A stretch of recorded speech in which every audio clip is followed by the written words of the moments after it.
This review contains spoilers. 1.6 Lethe This, for my money, was the most Star Trek-like episode of Discovery yet, with a sequence starting out showing the everyday life of crewmen, someone going to bed just so the expectation of safety and comfort can be subverted, and a trite lesson at the end which reprises the intro. If that doesn't feel like Star Trek in all its wonderful, trope-laden glory, I don't know what to tell you.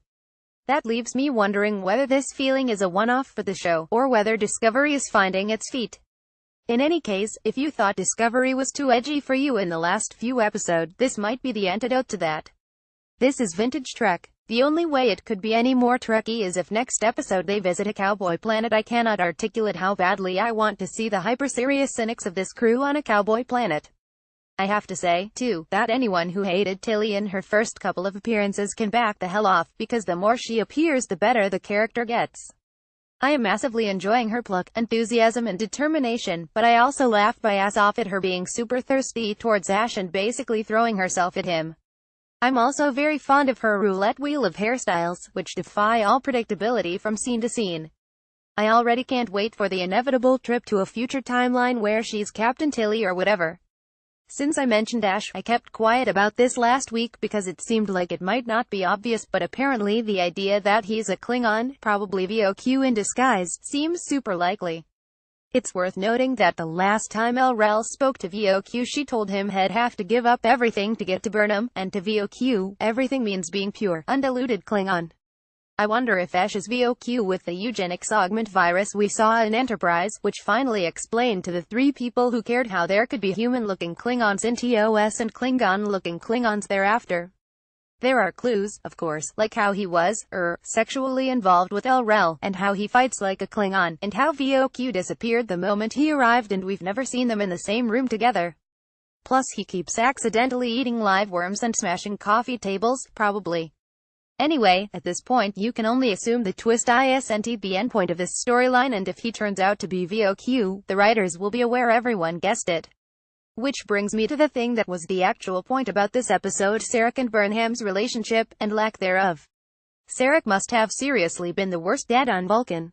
He had 3 kids who were all screwed up by his parenting in one way or another. I enjoyed the revelation about his choice in this episode. I thought it was going to be simply that he asked for her to be declined, but that was a much more interesting reason for him to regret his choice. And lastly, good episode for Lorca. Not content with being a borderline warmongering sociopath who voluntarily killed his crew rather than let them have a fighting chance of escape, he's also suffering a pretty severe case of PTSD while being enough of a skilled manipulator to hide it. As I keep saying, this is the Star Trek series set on the kind of ship that the Enterprise would normally encounter virtually derelict in space with one gibbering survivor. I can't believe there are people out there who don't like this just because they use a holodeck too early. On time for some geeky bits. Burnham mentions the Enterprise. That would be the original and 4th best to beat the name C.D.A. original E.N.X.B. end of. Apparently, it is the goal of Starfleet officers to serve on a ship such as this. It's currently being captained by Christopher Pike, and frankly, if it doesn't show up before this series is out, I will be amazed at the showrunner's restraint. Although that might mean recasting Spock, who is at this point serving on the Enterprise. It feels like they're gonna have to actually deal with Spock sooner or later, doesn't it, unless it's going to be like those Buffy Angle crossovers where they were on different networks and kept having off-screen meetings and phone calls. Sarek's memoryscape does contain Amanda Grayson, Sarek's human wife, the biological mother of Spock, adoptive mother of Michael Burnham. She was first played by Jane Wyatt in TOS 2x15 Journey to Babel, and has also been played by Majel Barrett TAS 1X02 Yesteryear, Cynthia Blaze Star Trek V The Final Frontier, and Winona Ryder Abrams vs. Star Trek.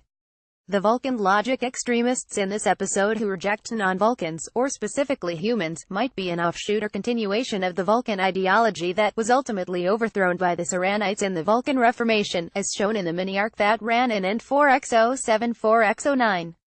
In Sarek's mindscape, we also see a Vulcan lute, which first appeared in TOS 1X07 Charlie X. It seems a fairly common instrument, as both Spock and Tuvok were able to play, as was Uhuru. This WTF, I know mind melds and Katras have always had a hint of Harry Potter about them, but I'm a little suspicious of just how much of this episode is basically magic.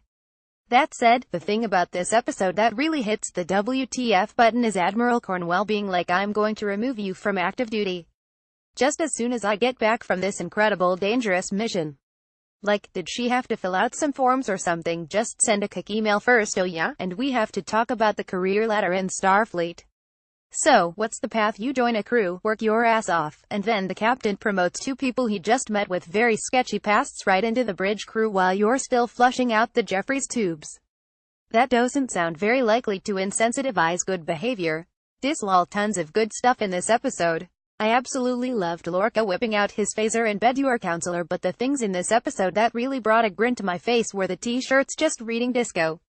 I haven't checked, but I hope they say very on the back. Also, genuinely laughed at Lorca cutting his admiral off mid-transmission to go mount a Gonzo rescue mission. All it was missing was an unconvincing shout of "Hang on, we're just going into a tunnel, time to meeting." I'm starting to think Discovery doesn't like meetings. Maybe the Peace Summit with the Klingons counts, but man, there's a meeting the Cancri will regret hosting Irwood if they didn't take 12 inches of steel hard batleth through whatever passes for their spines. Who's that face? Amanda Grayson is played by Mia Kirshner, who was Mandy in 24. Has anyone noticed that Star Trek Discovery has actual actors in, these days, like people you already know instead of cheap character actors with a small chance of becoming famous 20 years down the line? Imagine that. Mistakes and minutiae. Friend points out to me that this may well be the first mention of a real-world mind-altering drug on Star Trek during the conversation with Stamets. Can anyone verify alcohol? Of course, doesn't count Romulan or otherwise. And does anyone want to put a number on how many episodes it'll be until Lorca and Burnham are toking up on some denobulin? Mary Jane, read James' review of the previous episode. Choose your pain. Here.